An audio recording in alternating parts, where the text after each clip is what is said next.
ये साथे आलिया उडंगा शारंधरो नाही तरी संसारो जाईल रया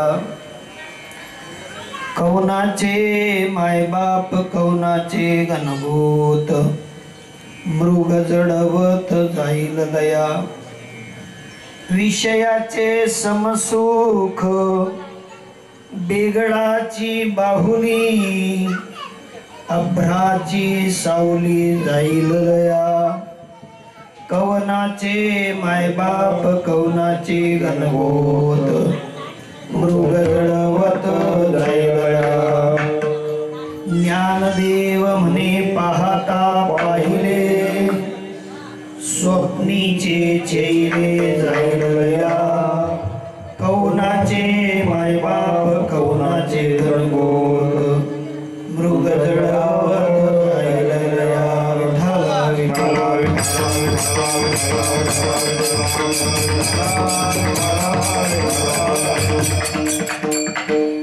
ये साथी आलिया ओढंगा शारंधरू नाही तरी संसारो जाईल लया कवनाचे मायबाप कवनाचे गणभूत मृग जडवत जाईल लया पांडुरंगा करू प्रथम नम पांडुरंगा करू प्रथम नम पांडुरंगा करू प्रथम नम पांडुरंगा करू प्रथम नम दुसरे चरण संतासिया दुसरे चरण संतासिया दुसरे चरण संतासिया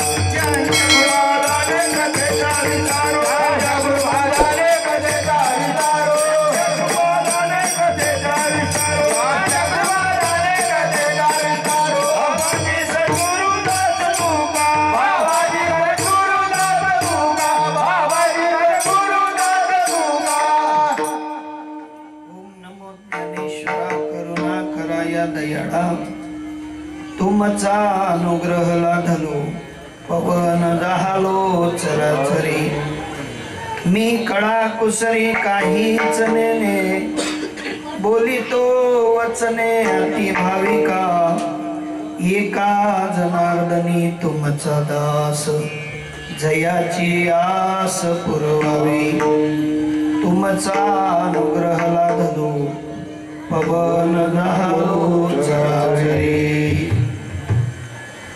मस्तक ही पायावरे मस्तक हे पायावरे मस्तक हे पायावरे मस्तक हे पायावरे यावार करे संतांचा यावार करे संतांचा यावार करे संतांचा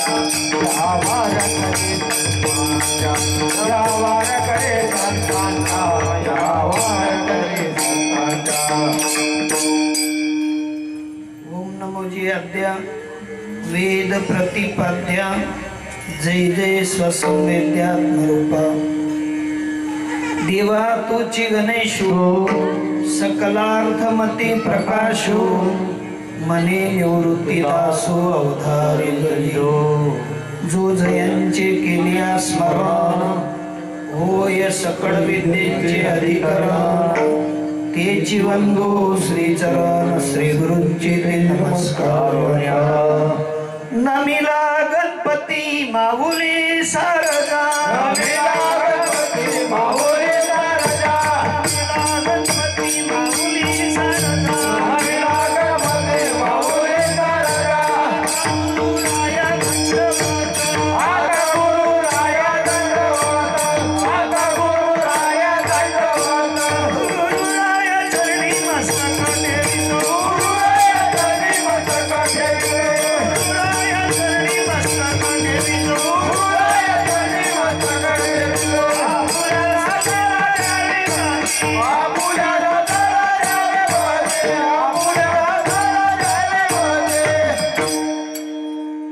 ओम ब्रह्मानंदम परम सुखदम केवलम ज्ञानमूर्तिम द्वंद्वातीतं गगन सदृश्यं तत्वमस्यादिलक्षणम् एकं नित्यं निर्मलमचलं सर्वाधि साक्षीभूतं भावातीतं त्रिगुणरहितं सद्गुरुं तं नमामि, सद्गुरुं तं नमामि।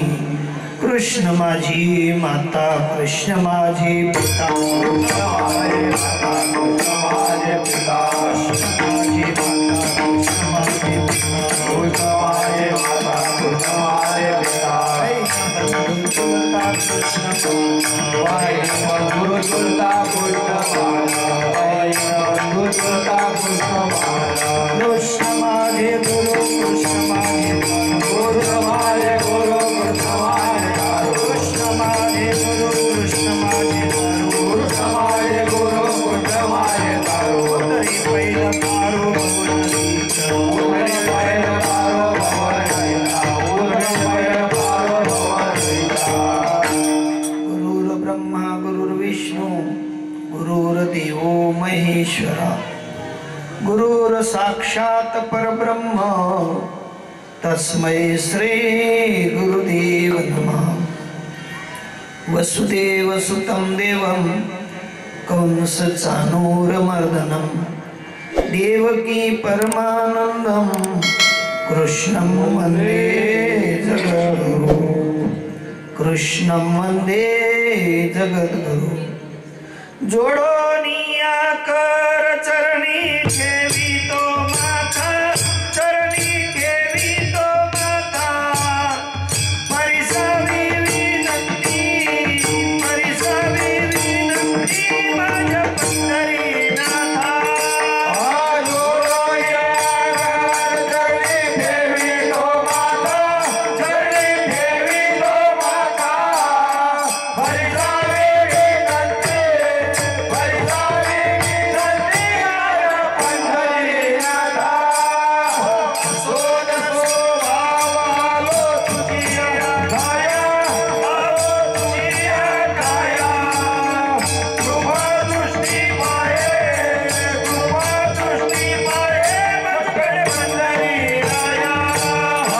सोद स्वभावालो तुझिया काया, आलो तुझिया काया, कृपा दृष्टी माये, कृपा दृष्टी माये माझ्या पंढरीराया। प्रस्तुत प्राप्तस्मृती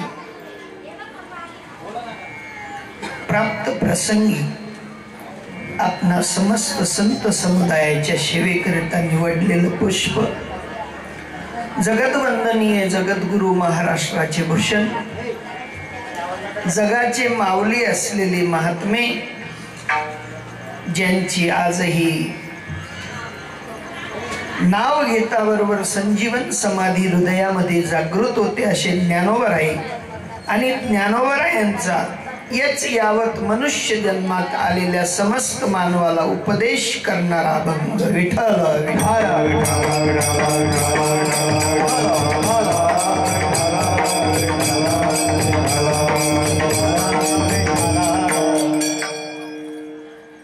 संत महात्म्यांचा शब्द जीवाचं कल्याण करणारा शब्द उच्चार संतांचा असतो।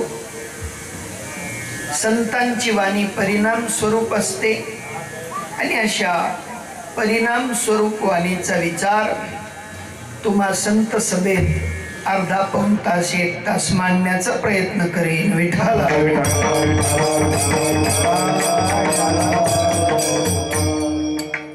बारकाईने विचार केला तर संत म्हणतात, जो जीव जन्माला आला त्या जीवाला कोणत्या ना कोणत्या दिवशी या देहाचा त्याग करावा लागणार आहे, देह त्यागावा लागणार आहे आणि देह त्यागानंतर परत मात्र देहात परत येवं लागणार आहे।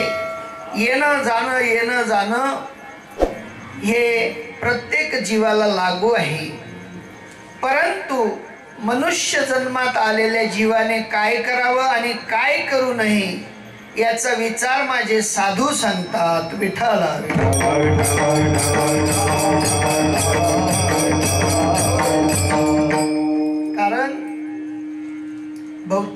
जगातील समस्त मानवजात भौतिक साधनांच्या मागे लागलेली आहे आणि ती भौतिक साधनं आपल्याला बाहेर न निघू देता परत परत गुरफड्यात टाकतात आणि तो गुरफडा आपला मिटावा, त्या जंजाळातून आपण मुक्त व्हावं एवढ्यासाठी साधूंचं येणं आहे.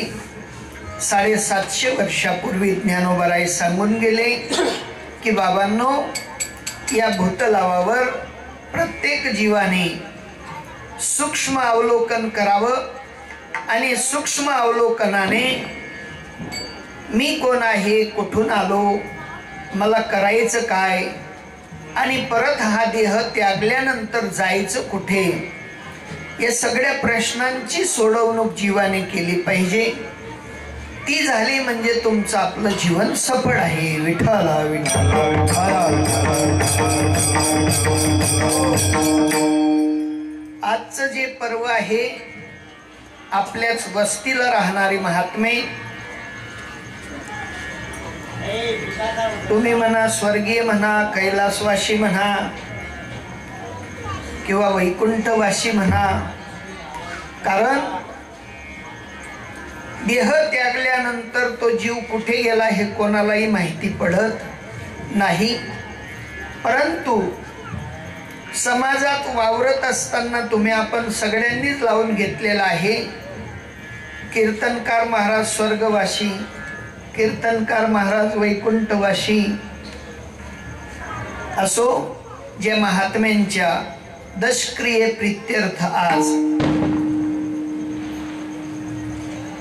ब्रह्मलीन किंवा या विश्वव्यापक परमात्म्याच्या अधीन असलेला जीव जे कुठे कुठल्याही क्षेत्रात गेले असतील, असे या देहाला धारण केलेले हरिभक्त परायण महारू आबाजी यांनी आपला देह त्यागून आज 10 दिवस झालेत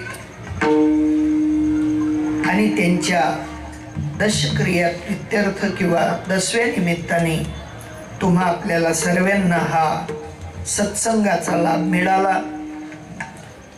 त्यांचे ज्येष्ठ सुपुत्र राजेंद्र पाटील भदाने साहेब, शिवाजी पाटील, तसेच त्यांच्या 2 लेकी जावाई सगळ्यांनी आपल्या मनात धारणा केली की आमचे बाबा या देहाचा प्रवास संपवून गेलेत, पण शेवटच्या दिवशी का होईना पण सत्संग हा झाला पाहिजे. विठ्ठल.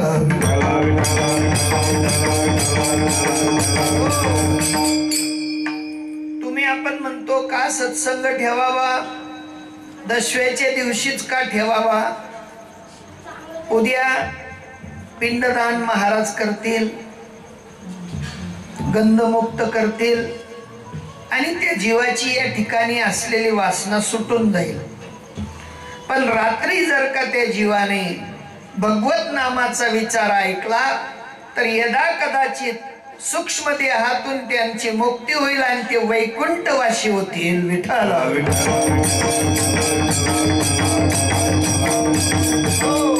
कीर्तन म्हणजे टाइमपास नाही, कीर्तन म्हणजे हुल्लडबाजी नाही, कीर्तन म्हणजे हसी असाना नाही, दिल बहलाना नाही. कीर्तन म्हणजे साधू महात्मे म्हणतात, आलाशी कोठुनिया जाशील कवनेरे ठाया, मनशी घरदार माझे आलाशी कोठुनिया जाशी कवनेरे ठाया, आलाशी कोठुनिया जाशी कवनेरे ठाया, घरदार तुझे नये लटकीत माया, घरदार तुझे नये लटकीत माया, सावध होई बापा लागलासे माया, सावध होई बापा लागलासे माया, सावध होई बापा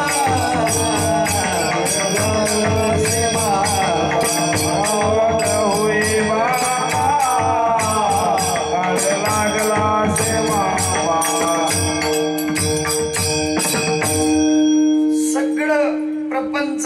ओझ घेऊन चालणारा जीव आणि त्या जीवाने प्रत्येक क्षणाला भगवान परमात्म्यांची विस्मृती केली, आठवलं नाही.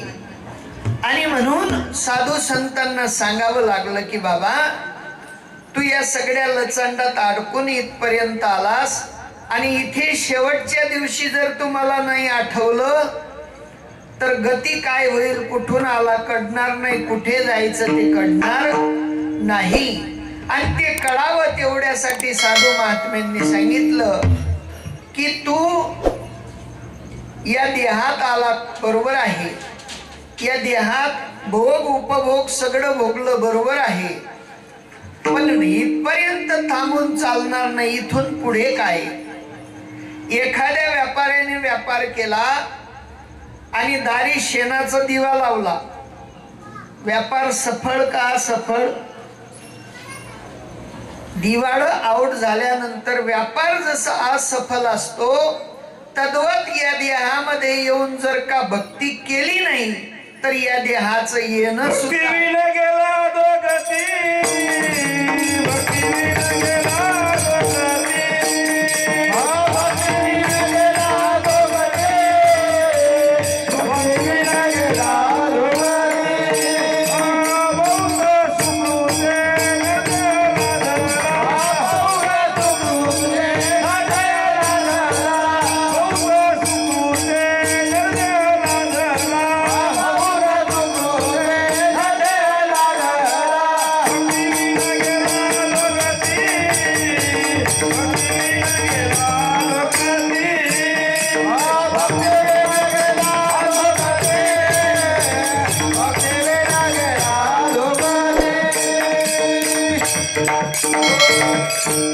भक्ती केली नाही तर अधोगती निश्चित स्वरूपाने आहे. आता तुम्हाला सोप्या भाषेत सांगतो.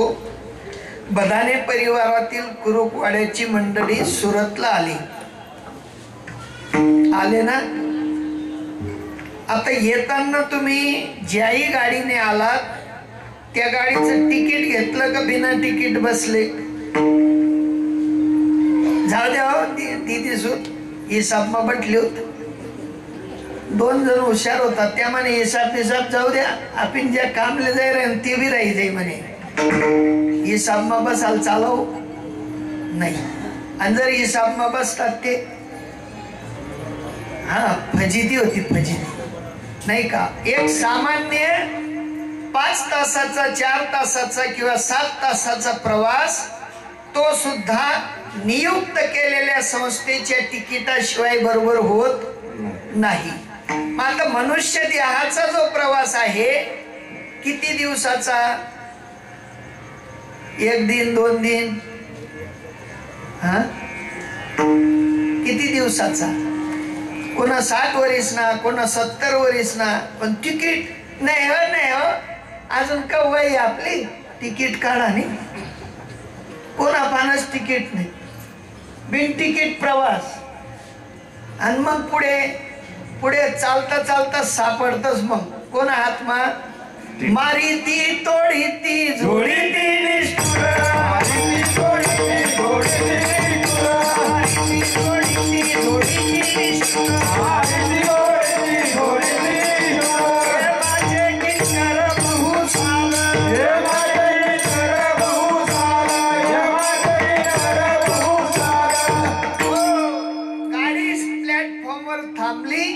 आणि टीटीने 10 टीटीसनी बॅच होनी. मग कसा पैतस, कोण संडास मा तपस, कोण सीट न खाले घुसस. नाही हो, नाही हो, तिकीट होता हो भाऊ 500 हो, लय भाऊ बोला नाही भाऊ ना, ते पोलीस पण द्या, पोलीस पैन बी हात चटका, ते पोलीस दंडा काढस का सोड दे, जाऊ द्या हो, चिकू आपला येतं जाऊ द्या. कोणी दया करत त्या म्हणे आमले मार्च यांना केशी पुऱ्या करण्यात. कोण म्हणे? किती म्हणे आमले केशी पुऱ्या करणे आहेत. कोण चालवू? तसं यासले बी केशी पुऱ्या करणार तेच. मारी ती, जोडी ती, तोडी ती निष्ठुर, त्यासले दया माया नाही. भुक्या ये चालवू नये, खायले चालवू नये, आजारी आहे चालवू नये, कुठलाही बहाणा चालणार नाही. ज्याप्रमाणे सामान्य प्रवासाच्या दिशेने जात असलेला जीव स्वतःलाही जोपासतो, प्रवासालाही जोपासतो, खिशालाही जोपासतो, साहित्यालाही जोपासतो, इकडे तिकडे सोडत नाही. तद्वत या ठिकाणी सुद्धा तुम्ही आपण सुद्धा 100 वर्षाचं आयुष्य घेऊन आलो. कोणी हिमलमा पुरा कर दिनात, कोणी दारूमा पुरा कर दिनात. हा नाही का, कोणी कसामा पुरा करा ते काही सांगता येत.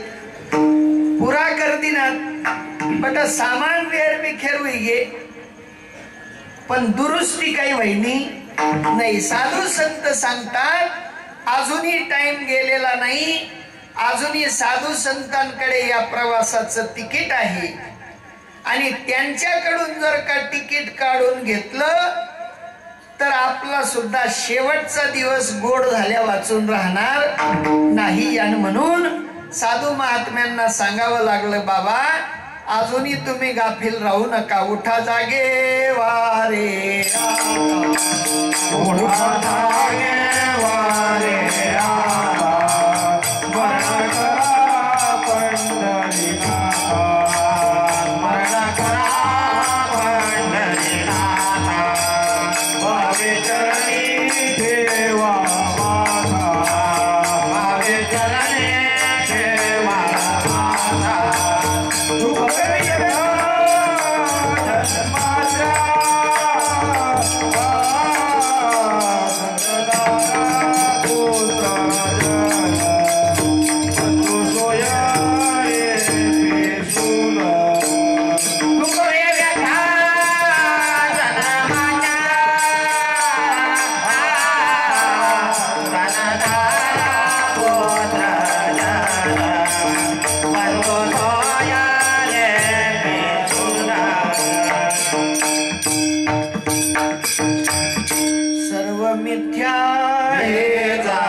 आपल्याकडे भरपूर टाइम आहे. साधू महात्मे म्हणतात एका क्षणात आपलं जीवन दुरुस्त करण्याची ताकद साधू संतांकडे आहे. शेवटच्या क्षणाला परमात्म्याच्या नामाचा जर विचार करून घेतला तर जीवन सफळ झाल्या वाचून राहणार नाही. आणि जीवन सफळ करण्यासाठी आजचा हा उपक्रम आहे. का त्यासले काही काम नव्हतं, पैसा वय करायला त्यासनं चला उडाई देऊ. बाबांगण कमाई ठेल होतं. स्पीकरवाला 5,000, कीर्तनवाला 5,000, वाजणार म्हणणार असले 5,000, बटणार असले टोपी टावेल. हा असे नाही ना. आम्ही तरलो नव्हे ते नवल, पुढे तारिली बहुतांची. शेवटच्या क्षणाला का होईना आपण नुसतं ऐकून आहोत की गोकर्णांनी कथा ठेवली आणि 7व्या दिवशी म्हणे त्या धुंदुकारीचा उद्धार झाला. आता धुंदुकारी सारख्याचा जर उद्धार होत असेल तर आम्ही तर लय सात्विक आहेत. धुंदुकारीच्या किती बायका होत्या त्यालाही माहित नाही, किती चोरी केली त्यालाही माहित नाही, किती व्यभिचार केला त्यालाही माहित नाही. इतका दुष्ट नष्ट माणूस जर का त्या हरिनामाने तरुण जात असेल तर ज्या बाबांच्या 10व्या प्रित्यर्थ कीर्तन आहे ते तरुण जाणार नाहीत का?